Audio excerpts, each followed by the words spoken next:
दोस्तों, समय जैसे जैसे आगे बढ़ता गया, इंसानों ने इस धरती को और ज्यादा प्रदूषित कर दिया, जिसके कारण किसी जमाने में जिन कभी शांति का प्रतीक माना जाता था, वो अब हैवान बन चुके हैं।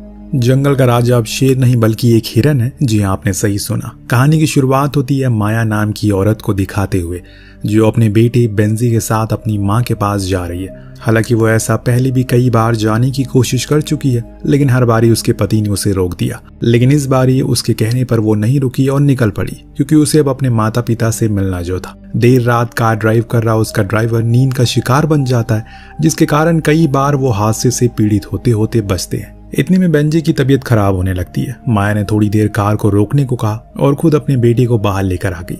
जिस जगह ये लोग रुके हैं वो असल में घना जंगल था, पर इन्हें अभी इस बारे में कुछ भी पता नहीं है। अब बेंजी को उल्टियां हो रही हैं, शायद कार के ज्यादा घूमने की वजह से। उसे थोड़ा पानी पिया, अपनी माँ से 4 बातें की, जिससे उसका मन थोड़ा अच्छा हो गया। लेकिन जब वो कार में वापस बैठने जा रहा था तो उसे किसी की गुर्राने की आवाज आई। उसने उस तरफ देखा तो वहां पर कोई नहीं था। शायद ये उसका वहम होगा, यही सोचकर वो कार में बैठ गया और कार एक बार फिर से चल पड़ी। माया बहुत खुश थी, अब वो कुछ ही देर में अपने घर पहुंच जाएगी, जहां उसका बचपन बीता था।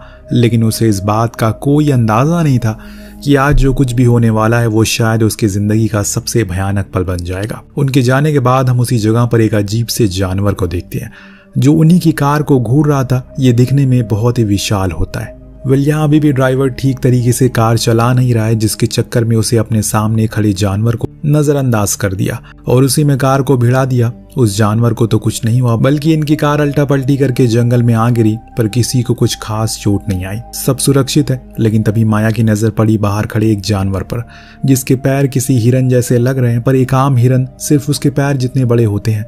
लेकिन ये तो कुछ और ही था। दरअसल ये एक म्यूटेंट हिरन था, जो सिर्फ इंसानों की गलतियों के कारण बना था। उन्होंने इस जंगल को इतना दूषित कर दिया कि छोटे छोटे जानवर भी अब शैतान के रूप में बदल रहे हैं। वो घास फूस नहीं बल्कि इंसानों को खाते हैं। वो हिरन गुस्से में आकर इनकी कार को दबा देता है, जिससे ड्राइवर की हड्डियां चटक जाती हैं और वो वहीं फंसा रह जाता है। इस बीच पीछे से दरवाजे से माया और बेंजी दोनों भाग निकलते हैं। वहीं दूसरी तरफ हम मैरी को देखते हैं, यानी कि माया की माँ, जो अपने घर के बाहर जंगल की तरफ खड़ी होकर अजीब तरह से किसी को पुकार रही है। हालांकि अंदर सब लोग थे, लेकिन सभी को पता था कि वो ऐसा क्यों कर रही है। सिवाय माया के भाई की बीवी को छोड़कर वो परेशान थी कि आखिर माँ बाहर क्यों खड़ी है। तब उसके हस्बैंड ने बताया कि उनकी मानसिक स्थिति ठीक नहीं है, इसीलिए वो ऐसा कर रही है। कि तभी दरवाजे की घंटी बजती है, तो पता लगा कि माया और बेंजी आए हैं, लेकिन वो बहुत ही ज्यादा घबराए हैं। वजह पूछने पर उन्होंने सब कुछ बताया, लेकिन अभी तो ये पुलिस को भी कॉल नहीं कर सकते क्योंकि नेटवर्क है ही नहीं। तब छोटे मामा ने कहा कि उन्हें जाकर ड्राइवर को बचाना होगा, क्योंकि वो अभी भी जिंदा होगा। पर उसके जाने से पहले ही हम उस जगह पर कुछ हंटर को देखते हैं, जो शिकार करने के लिए आए थे। मानो को उन्हें पहले से पता चल गया हो कि यहाँ पर किसी का एक्सीडेंट हुआ, लेकिन आज शायद शिकारी खुद शिकार बनने वाला है। ऐसा मैं क्यों कह रहा हूँ, ये आपको पता लग जाएगा। पूरी कार की छानबीन करने के बाद भी उन्हें कुछ नहीं मिला, यहाँ तक कि ड्राइवर भी नहीं। वहां इतने में अचानक उसे किसी की आहट सुनाई दी। ये सभी अपने अपने हथियारों को लोड कर लेते हैं और उसी आवाज की दिशा की तरफ जाने लगे। तभी एक शिकारी को किसी की सरसराहट की आवाज आई। उसने वहीं अपनी बंदूक चला दी, लेकिन वो गोली किसी जानवर को नहीं बल्कि बेंजी के छोटे मामा को लग जाती है, जो मौके पर ही मारे गए। और ये देखने के बाद सभी डर के मारे कांपने लगते हैं, क्योंकि उन्होंने खून किया है। लेकिन पुलिस को भी बुला नहीं सकते, उस लाश को कहीं ठिकाने लगाने की बात करने लगते हैं। इधर घर में हम मैरी को देखते हैं, जो एक विशाल हिरन का स्केच बना रही है। लेकिन अचानक उसे कुछ महसूस हुआ। वो खिड़की के पास जाकर खड़ी हो गई। वहीं पास में बैठा बेंजी भी उन्हें देखकर घबरा गया कि आखिर वो देख क्या रही है। इस बात का पता लगाने के लिए वो भी उनके बगल में जाकर खड़ा हो गया।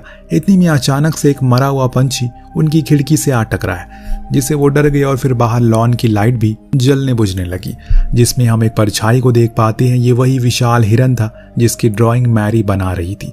इस चीज को बेंजी भी देख लेता और चिल्लाते हुए अपनी माँ को बुलाता है। अपने बेटी की चीख को सुनकर वो भागते हुए नीचे आई, लेकिन उसे कुछ भी नजर नहीं आया। लेकिन दोस्तों, जब अगली बारी लाइट जली तो उसे भी वो परछाई नजर आती है, जो देख उसने फौरन अपनी माँ को पीछे हटने को कहा। पर अब कहानी बदलने वाली है, क्योंकि अगले ही क्षण वो म्यूटेंट उनकी खिड़कियों को तोड़कर अंदर घुस आया। इस आवाज को सुनकर किचन में मौजूद बाकी के सदस्य भी डर गए और आखिर ये क्या हो गया, और इस चीज का जवाब उन्हें भी कुछ देर में पता लग जाएगा।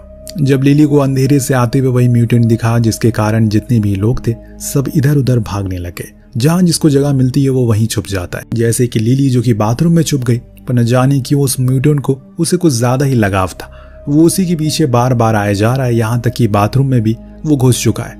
जो देख वो खिड़की से बाहर भागने की कोशिश करती है, लेकिन उसके पेट में अपने नुकीले सींग वो घुसा देता है। इधर बाकी के लोग फौरन बाहर आकर वैन में बैठ गए और लिली का इंतजार करने लगे, जो उनकी ओर भागते हुए आ रही थी। लेकिन उसके पीछे वही हैवान था जो पल भर में उसके शरीर के 2 हिस्से कर देता, और ये सब कुछ बाकी के लोग देखते रह जाते हैं। कोई कुछ नहीं कर पाता, यहाँ तक कि लिली का बेटा और उसका पति भी बस बैठे ही रह जाते हैं। अब उन्होंने जल्दी से इंजन स्टार्ट किया और वहां से भागने लगे, लेकिन अब वो उनके पीछे पड़ चुका है। इतनी आसानी से भाग पाना तो संभव नहीं है, क्योंकि हालात अब और बिगड़ने लगे हैं। लेकिन फिर भी मामा ने कोशिश करना नहीं छोड़ी। वो रफ्तार को तेज करते हैं, जिससे वो हिरन तेज नहीं भाग पाता, वही रुक गया। इससे हुआ ये कि अब ये सभी वहां से दूर आ गए। लेकिन उधर घर पर जब वो हंटर पहुंचे तो उन्हें बाहर लिली की लाश मिली, जिसकी हालत को देखकर उन्हें कुछ खास डर नहीं लगा, क्योंकि उन्हें पता था कि ये किसका काम हो सकता है। कुछ दूर आने पर इन लोगों को वैन को रोकना पड़ा, क्योंकि वहां पर एक पेड़ गिरा है, जिसे देखने के लिए ये लोग जब बाहर गए तब मामा ने कहा कि हमें इसे वैन की मदद से हटाना होगा, ऐसे ये नहीं खिसकेगा। वो रस्सी को वैन से बांधकर उसकी तरफ ले जाने लगे। इतने में अंदर बैठा बेंजी अपनी नानी से बात कर रहा है, जो बहुत शांत होकर बैठी है। इस दौरान उसे वही वैन पर एक फ्लेयर मिलती है, जिसे लेकर वो आगे की सीट पर आ गया जहां उसकी माँ बैठी है। और इसी बीच उसे दूर से वही हिरन इनकी तरफ आते हुए दिखता है। बिना कुछ सोचे समझे बेंजी ने एक्सेलेरेटर को दबा दिया, जिससे कि मामा भी घिसट पड़े। और सिर्फ यही नहीं, बल्कि उसका गजन भी रह गया, जिसके पीछे वो हिरन पड़ चुका है। वो बेचारा अकेले भागते हुए बहुत दूर तक आ गया, लेकिन फिर भी उसे ज्यादा दूर नहीं जा सका, क्योंकि उसकी गंध को उसने महसूस कर लिया। और वो उसे जितनी दूर जाता है उसके वो उतने पास आता है। आखिर में वो थक कर गिर पड़ा उसी हिरन के मल के ऊपर, और तब वो उसके करीब आया और उसे सूंघने लगा। लेकिन तभी हम कुछ और हिरनों की आवाज आती है। इसे सुनकर वो म्यूटेंट उनके पास चला गया, यानी कि वो अकेला नहीं बल्कि उसकी तरह और भी है। खैर, उस लड़की की तो जान बच गई, लेकिन क्या सच में वो बच गया? क्योंकि अब वो इस अंधेरे जंगल में अकेले पड़ चुका है। कोई नहीं है उसके पास जो उसकी मदद कर सके। दूसरी सीन में वैन अचानक रुक गई, क्योंकि डीजल खत्म हो गया। माया फौरन बाहर आई तो देखा कि उसका भाई उसी रस्सी से बंधा हुआ है, जो न जाने कितनी दूर से घसीटते हुए आ रही है, और इसके कारण उसकी बड़ी बेरहमी से मौत हो जाती है। तभी उन्हें ख्याल आया कि वैन में तो जैक भी नहीं है, जिसे देखने के लिए वो अंदर गए तो वहां ना जैक था ना ही मैरी। तो इस ओर मैरी, जो अब बिना सोचे समझे कोहरे से भरे जंगल में चली जाती है, जिस चीज को देखने के बाद ये लोग फौरन उसकी ओर भागे उसे बचाने के लिए। इस तरफ जैक मोबाइल लेकर नेटवर्क ढूंढने की कोशिश में लगा है, लेकिन कुछ फायदा नहीं हो रहा है, क्योंकि जितनी अंदर वो जंगल में जा रहा है उतना ही अजीब अजीब सी चीजें उसे दिखने को मिल रही है। अचानक से उसे टहनियों की टूटने की आवाज आती है। जब वो पीछे मुड़ा तो वहां एक खरगोश, जिसे उसने बड़ी बुरी तरह से लात मारकर दूर कर दिया। एक तो पहले से वो इतना डरा हुआ है, ऊपर से ये खरगोश। लेकिन यही लात उसकी मौत की वजह बनने वाली है। ऐसा क्यों मैं कह रहा हूँ, ये आप खुद ही देख लीजिए। दरअसल वो खरगोश भी म्यूटेंट बन चुका है, इसीलिए अपने साथी की बेइज्जती का बदला लेने के लिए उन्होंने जैक को बड़ी ही चालाकी से एक ट्रैप में फंसा दिया, जिससे वो गिर पड़ा और फिर एक एक करके वो सभी उसे नोच नोच कर खाने लग गए। इससे भी बहुत अजीब और सोचने वाली बात ये थी कि वहां पर एक कैमरा लगा है, जिसमें ये सब कुछ रिकॉर्ड हो रहा है। इस डरावने जंगल में कैमरा कौन लगाएगा? किसका काम हो सकता है ये? माया और बेंजी दोनों ही मैरी का पीछा कर रहे हैं, जो आगे जाकर अचानक से रुक गई और कहने लगी कि उसे अपने चारों ओर मौत का एहसास हो रहा है, मानो कुछ बहुत ही बुरा हुआ है यहाँ पर।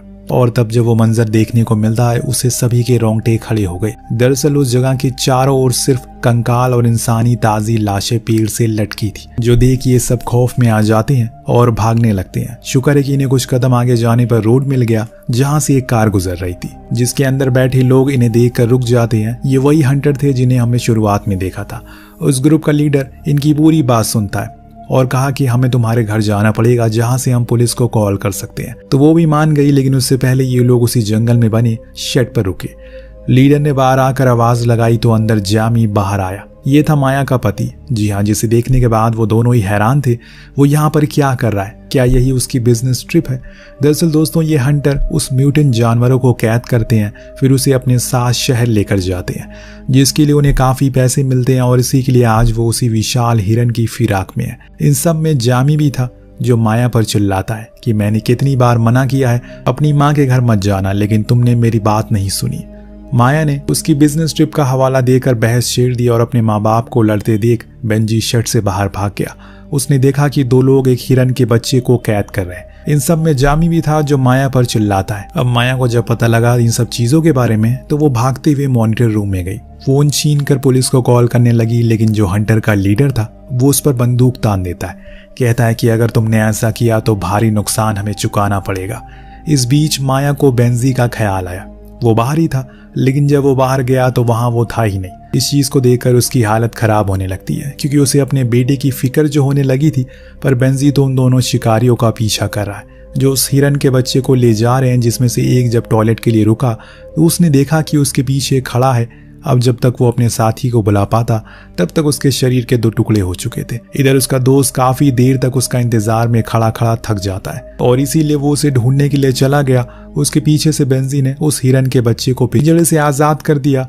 इस तरफ जब वो अपने साथी की लाश को देखता है तो फौरन अपने लोगों से संपर्क करने की कोशिश करता है, लेकिन देर हो गई क्योंकि उसने उसे पकड़ लिया और उसके सर को भी अलग कर दिया। अब यहाँ मॉनिटर रूम में एक इंसान कैमरा में देख लेता है कि बेंजी उस हिरन के बच्चे को आजाद कर रहा है। ये बात वो अपने लीडर को बताता है जो अब बंदूक लेकर उसे ढूंढने के लिए बाहर चला गया। उसने अपने असिस्टेंट को रेडियो से बुलाया, लेकिन जवाब देने के बजाय अपने सामानों को पैक कर रही थी, क्योंकि उसे अब मौत का अभाव हो चुका है। वो लोग जिससे डर रहे थे वो अब अंदर ही है, एकदम मैरी की आंखों के सामने। कि तभी असिस्टेंट से एक आवाज हो जाती है, जिससे वो उसकी तरफ बढ़ने लगा और घबराकर उसने कई बार शूट किया, जिसमें एक गोली जाकर पास रखे सिलेंडर में लग गई, जिससे आधा शेड जलकर भस्म हो जाता है। इस धमाके को जंगल में मौजूद लीडर भी देख लेता है और समझ लेता है कि अब सिर्फ वही बचा है। इतने में उसके सामने बेंजी आ जाता है, जिसे वो उस बच्चे को उसे लौटाने को कहता है, लेकिन बेंजी इनकार करता है।